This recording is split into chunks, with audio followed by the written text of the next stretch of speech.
Assalamualaikum warahmatullahi wabarakatuh. Oke, anak-anak, hari ini kita akan membahas soal matematika mengenai kombinasi. Dimulai dari soal yang pertama. Di soal yang pertama ini ceritanya ada 10 orang anggota Karang Taruna yang akan dipilih 4 orang sebagai petugas ronda.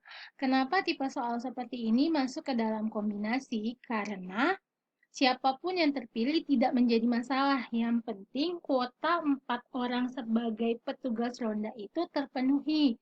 Karena untuk kombinasi, dia tidak memperhatikan urutan, tidak memperhatikan siapa yang akan dipilih. Mau si A atau si B tidak ada masalah. Yang penting kuotanya terpenuhi. Itu salah satu ciri dari soal-soal tentang kombinasi. Nah, di sini rumus kombinasi itu kan adalah NCR sama dengan N faktorial per N min R faktorial kali R faktorial. Di sini saya pakai simbol N sama R. Jika kalian ketemu buku lain yang memakai simbol N sama K ataupun huruf-huruf yang lain itu tidak menjadi masalah. Yang penting di sini adalah nilai N itu selalu lebih besar dari nilai R. Jadi, ketika kalian ketemu soal seperti soal nomor 1, maka yang mau dipilih adalah 4 orang dari 10. Artinya 10 C 4. 10 kombinasi 4. Karena 4 orang yang akan dipilih dari 10. Maka ketika dibuat ke dalam rumus kombinasi menjadi 10 faktorial dibagi 10 dikurangi 4 faktorial kali 4 faktorial. Sama dengan 10 faktorial dibagi 10 dikurangi 4, 6 faktorial kali 4 faktorial. Saya lanjutkan di sini. Jadi, 10 kali 9 kali 8 kali 7 kali 6 faktorial. Kenapa saya berhentinya di 6? Karena akan saya coret dengan penyebut di bawah. Ada 6 faktorial. Untuk 4 yang tidak dicoret, maka saya jabarkan 4 faktorial adalah 4 kali 3 kali 2 kali 1. Coret, coret. 4 kali 2 kali 1 itu kan bernilai 8. Saya coret dengan 8 di atas. 3 saya coret dengan 9. Jadi tersisa 10 kali 3 kali 7. Sama dengan 210 susunan. Karena yang ditanyakan berapa banyak susunan petugas ronda. Jadi jawabannya 210 susunan petugas ronda. Sampai sini paham? Untuk soal yang kedua. Di soal kedua ini ceritanya kalian itu harus menjawab 7 dari 10 soal ujian. Tapi ada kondisi bahwa nomor 1 dan nomor 2 harus dijawab, wajib dijawab. Sedangkan nomor 8 tidak dijawab karena salah soal. Maka susunan variasi soal yang harus dijawab adalah titik-titik. Ketika mengerjakan soal seperti ini, saya akan menyarankan kalian untuk menuliskan dulu angka 1 sampai 10 terlebih dahulu. Kenapa? Angka 1 sampai 10 ini melambangkan jumlah soal yang harus kalian kerjakan. Jumlah soal yang tersedia.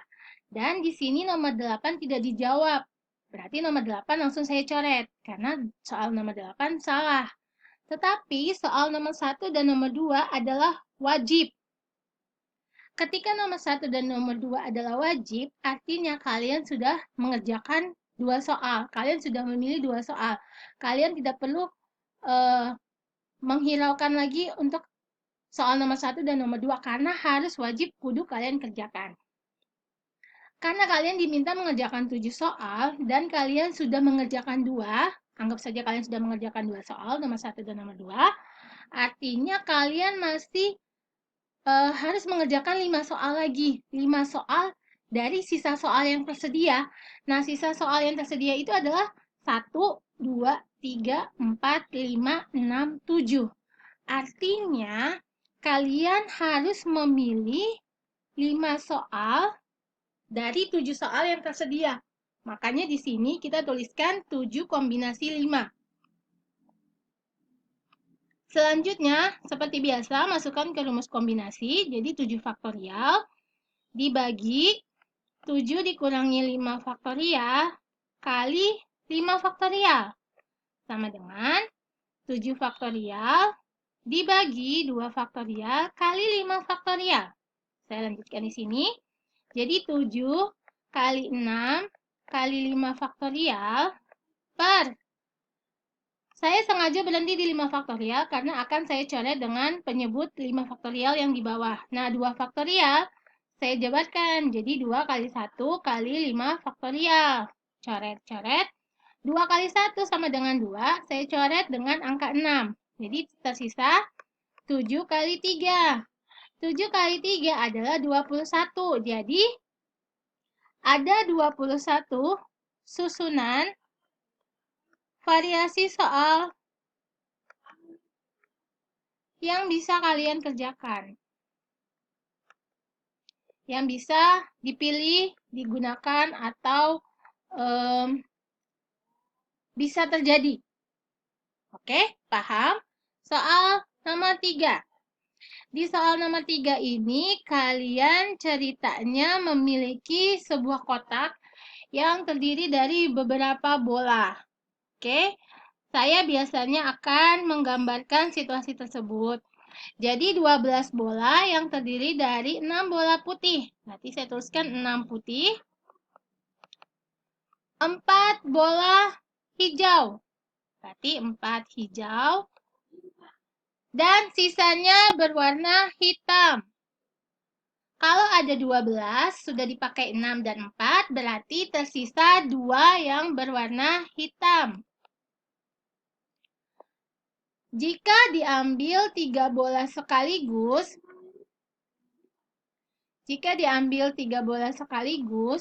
maka yang ditanyakan adalah Jika diambil 3 bola sekaligus dari kotak tersebut, tentukanlah banyak cara untuk mendapatkan bola berwarna 2 putih dan 1 hitam. Oke. 2 putih dan 1 hitam. Di sini berapa sih jumlah bola putih yang kalian miliki? Ada 6. Terus yang mau dipilih adalah 2. Berarti 6 C2 karena mau diambil 2 dari 6. Dan 1 hitam. 1 hitam berarti 1 hitam. Hitam kalian ada 2. Berarti 2C1. Ini adalah tipe kombinasi yang kedua untuk beberapa unsur. Selanjutnya, pengerjaannya seperti biasa. 6C2 artinya 6 faktorial per 6 dikurangi 2, 4 faktorial. Saya langsung ya. Dikali 2 faktorial. Dikali 2 faktorial per 2 kurangi 1, 1 faktorial kali 1 faktorial. Jadi, 6 kali 5 kali 4 faktorial. Per 4 faktorial saya tuliskan kembali. Dikalikan 2 kali 1. Dikalikan 2 kali 1 per 1 kali 1. Nah, di sini 4 faktorial saya coret. 2 kali 1 saya coret dengan 6. Jadi tersisa 3 kali 5 kali 2. Jadi jawabannya adalah 30 cara untuk soal yang A. Nah, soal yang B adalah ketika semuanya hijau. Berapa sih hijau yang kita miliki? Hijau yang kita miliki ada 4. Sedangkan yang mau diambil adalah 3. Berarti untuk soal yang B langsung saja 4C3. Oke, yang B di sini 4C3. Kenapa? Karena mau dipilih 3 bola sekaligus dari 4 bola yang tersedia untuk berwarna hijau. Masukkan ke rumus kombinasi berarti 4 faktorial per 4 dikurangi 3, 1 faktorial kali 3 faktorial. Sama dengan 4 kali 3 faktorial per 1 faktorial kan 1. 3 faktorial saya biarkan, coret. Berarti ada 4 cara ketika kalian ingin memilih 3 bola yang tersedia. Memilih 3 bola dari 4 bola hijau yang tersedia. Nah, untuk yang C, di sini paling sedikit 2 putih. Kalau ada kata-kata paling sedikit atau minimal, itu artinya kalian boleh milih sampai sebesar-besarnya. Tapi karena di sini kalian hanya memilih 3 bola. Kalau paling sedikit 2 putih, berarti ada beberapa kondisi. Kondisi yang pertama, oke, saya tuliskan dulu. Di sini kan dibilang minimal 2 putih. Nah, berarti kondisi yang pertama, putih kalian itu kan, tunggu sebentar saya ulang. Minimal 2 putih, artinya paling sedikit kalian boleh milih putihnya 2. Kalian boleh milih putihnya 3 sampai 6. Karena kan berwarna putih itu ada 6. Oke, berarti 2 putih, ada satu kondisinya 2 putih, 1 hijau. Artinya putih itu ada 6 dari 2, dikalikan hijau itu ada 4. Oke, tinggal kalian kalikan. Itu nanti 6 faktorial per, 4 faktorial kali 2 faktorial kali 4 faktorial per 3 faktorial kali 1 faktorial. Ketika kalian hitung, nanti didapatkan hasilnya adalah 60. Nah, kondisi yang kedua, ketika kalian punya 2 putih dan 1 hitam. Berarti 6C2 dikalikan hitam itu hanya ada 2, 2C1. Artinya 6 faktorial per 4 faktorial kali 2 faktorial dikalikan 2 faktorial per 1 faktorial kali 1 faktorial. Ketika kalian hitung, hasilnya adalah 30. Jadi ketika kalian memilih minimal 2 putih, itu ada 2 kondisi. 2 putih, 1 hijau, ataupun 2 putih, 1 hitam. Kenapa sampai sini aja, Bu? Sampai di sini aja karena bola yang kalian ambil itu hanya 3 buah. Kalau kalian lanjutkan misalnya 2 putih, 2 hijau, 2 putih, 2 hitam, itu salah karena sudah tidak termasuk dengan soal yang ditanyakan. Oke, cukup sekian. Wassalamualaikum warahmatullahi wabarakatuh.